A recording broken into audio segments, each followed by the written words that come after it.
गेलो तो होतो बा धारूरच्या अंबादेवीला दर्शन घेण्यासाठी, पण इथं आल्यावर पाहतो तो का भाविक भक्तांची खूपच गर्दी होती. आणि नंतर काय काय झालं हे सांगतो तुम्हाला पुढे, त्यासाठी ब्लॉग पूर्ण पहा. मग काय आम्ही सर्वजण निघालो अंबादेवीला जाण्यासाठी. तुम्ही जर आपल्या आयडीला फॉलो नसेल केलं तर लवकरात लवकर आपल्या आयडीला फॉलो करून घ्या. आणि तेवढ्यातच पाणी पण येणं चालू झाला. तुमचा ब्लॉगर काय थांबणारा माणूस आहे का? घेतली गाडी हातात आणि निघालो 100च्या स्पीडनं. आणि थोड्याच वेळात आम्ही पोहोचतो चिंचोली गवडीत. रोम रोम भाइयों. आणि तेवढ्यातच आम्हाला पाहायला भेटते लहानवाला शिंबोरा डॅम पाहिला आणि निघालो गावरानी रस्त्यानं अंबादेवीला जाण्यासाठी. मित्रांनो, तुम्ही जर कधीही अंबादेवी येत असाल तर इथून गाडी नेहमी हळू चालवा. ह्याच गोष्टीवर डोंगर पण पाहून घ्या. पण समोर आल्यावर पाहतो तो का इथं तर लय गाड्या लागल्या होत्या पार्किंगला. इथं आल्यावर पहिले तर भेटले आपल्याला आपले प्रेमाचे 4 माणसं आणि बाजूलाच तेजसदा पण भेटला.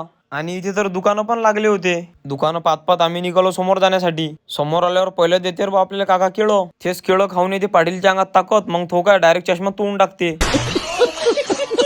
आणि रोहित पण भिडला फुकटचे केळं खाण्यासाठी. 2 दिनों से मैंने ठीक से खाना नहीं खाया है और मैं इस दावत का भरपूर फायदा उठाऊंगा. आणि तेवढ्यातच मल्लिसचे हत्ती आणि सिंह. आणि बाजूला हे काका जो झुला झुलू राहिले त्यावर पाहिजे हो काका पडून जसा. गर्दी तर तुम्ही पाहू शकता. खालच्या देवीचे दर्शन करून आम्ही निघालो वरच्या देवीचे दर्शन करण्यासाठी. तेवढ्यातच घाटोडनं आणि पाटीलने घेतला दुपट्टा हातात. तालची तंबे तर कुठं पण राहते. आणि ह्या आपला मित्र परिवार. आणि समोर आल्यावर पाहतो का पडला तर डायरेक्ट गेला काम आहे. आणि ह्या आमच्या पहिले पोचला तर लयच खुश होता. आणि वरता आल्यावर पाहतो तो का एकच नंबर नजारा होता. आणि बाजूलाच माकडं पण होते. आणि हा आपला मित्र गंप्या. पोहोचलो मग आपण अंबादेवीचे दर्शन घेण्यासाठी. पण इथं आल्यावर पाहतो तो काय भाविक भक्तांची खूपच गर्दी होती. आणि आपण पण लागून गेलो दर्शन घेण्यासाठी लाईन मध्ये. तेवढ्यातच या दादानं पण मारून दिला ना पण नारा. जयकारा शेरवाली का बोल साचे दरबार की.